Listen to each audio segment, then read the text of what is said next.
Have you ever felt like your childhood was, I don't know, missing a few chapters? Not because of some big dramatic thing, but just because you had to step up way before you were ready? Well, today, we're going to dive deep into the psychology of growing up too fast and what it really means for you now as an adult. Okay, does this sound at all familiar to you? Someone asks a totally simple question, like, what was your childhood like? And you freeze. It's like there's a gap. Not that nothing happened, but it feels like you just skipped from being 7 straight to 17. That feeling right there, that's exactly what we're going to get into. See, growing up too fast isn't always this loud, obvious catastrophe. A lot of the time, it's actually this quiet pileup of responsibilities that slowly, piece by piece, replaces the carefree feeling that's supposed to be childhood. It's really just a series of small moments that asked a kid to be way more than they were ready for. Maybe for you, it was making dinner for your younger siblings while your parents were still at work, or, maybe you found yourself in the middle of arguments trying to be a translator for huge adult emotions, or maybe one of your first skills, before you could even read chapter books, was learning how to read a room, to just sense the mood the second someone walked through the door. I mean, these aren't just chores, right? These are adult roles, and you were just a kid. So what was actually going on there? Let's be clear. This wasn't a choice to be mature. Nope. This was a necessity. You became the responsible one because you had to be. And when that happens, it changes something fundamental inside of you. So psychologists actually have a name for this whole thing. It's called parentification. It's basically when a child is put in a position where they have to take on roles and responsibilities that should belong to the adults in the room. But honestly, that clinical term, it doesn't quite capture the sheer weight of being so small and holding up something so much bigger than you. And this quote from Dr. Lisa M. Hooper, it just nails it. This is such a crucial reframe. She points out that what looks like incredible maturity from the outside, it's not maturity at all. It's a survival adaptation. Think about that for a second. Your young, developing nervous system learned that crisis mode was the normal way to operate. That constant need to be on alert, to fix problems, to manage everyone else's emotions, that became your default setting. What felt normal to you was actually someone else's chaos. And all those skills you developed just to survive, reading people, anticipating needs, solving problems, they felt like superpowers. But here's the catch. Those same superpowers come with a hidden price tag. And it's one you often don't even realize you're paying until you're much older. And in adulthood, this can show up in some really tricky ways. Like you might find yourself constantly drawn to partners who need fixing, because being needed feels like the only kind of love you learned how to recognize. Intimacy might feel terrifying, because being vulnerable was a luxury you just couldn't afford.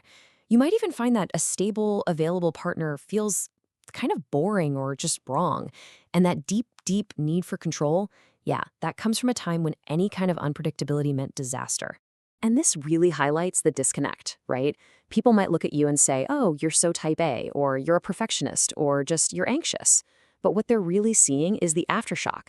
They're seeing a child who learned the hard way that letting your guard down had real, serious consequences. And that exhaustion you feel, that bone-deep tiredness that no amount of sleep can fix, well, that's your nervous system still running in overdrive after all these years. This also creates a really complicated relationship with success.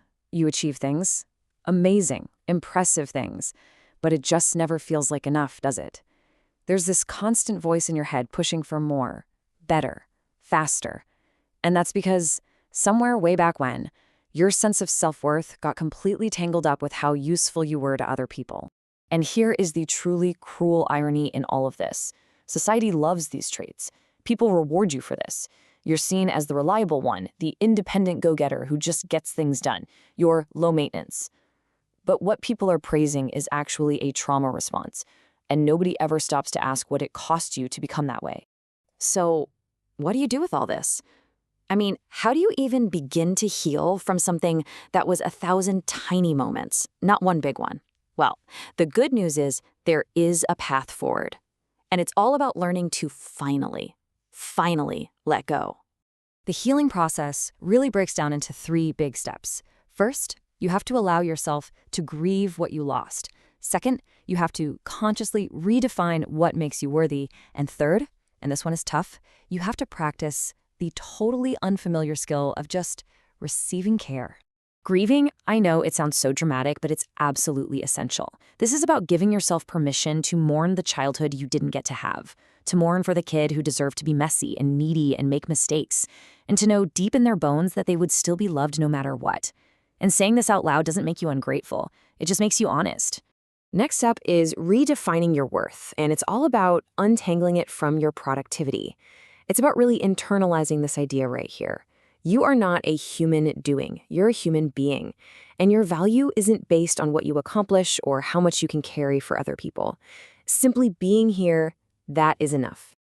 And finally, learning to receive care. This is a skill you are literally never taught, so you have to be a patient beginner with yourself. It's going to feel awkward, it might even feel wrong to let someone else carry the weight for a change, but you are allowed to fall apart sometimes. You are allowed to receive without having to earn it first. So just please be patient with yourself as you learn how. You know that child who grew up way too fast did an absolutely incredible job. They were strong and they were brave and they held everything together. But they can rest now. It's safe to let someone else take a turn. So I'll just leave you with this question to think about.